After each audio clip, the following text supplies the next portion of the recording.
Hello, in this video I'm going to show you how to create a WhatsApp backup on your OPPO A6 Pro.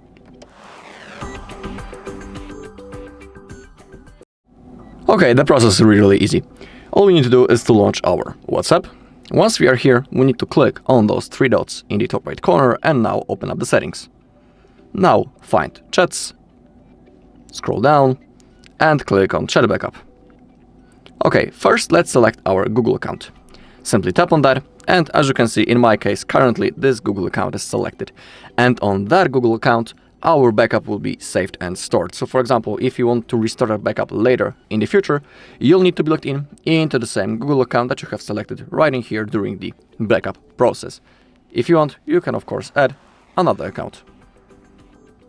Down below, we have the automatic backups. Defaultly, this option is turned off, but as you take a look, in my case, I put it on the monthly, which means that each month the backup will be automatically made and I don't need to do this manually. That's pretty convenient and comfortable feature. If you want, you can pick between daily, weekly, monthly, or only when I tap backup. Everything is up to you. Let's also include the videos in our backup, make sure that it's selected. And on the bottom, we have end-to-end encrypted backup. It is not necessary to turn it on because basically that's like an extra security feature. If you turn it on, you'll be able to create a unique password that you'll need to type in the future in the moment when you want to restore your chats. But be aware that if you create that password and when you forget it, you won't be able to restore anything. So if you choose to create it, simply don't forget it. Also make sure that you have some free Google storage space. If you don't have enough, simply tap on that and clean something.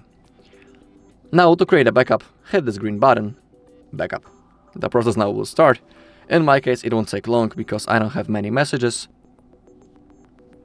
Okay, in my case, it is already done.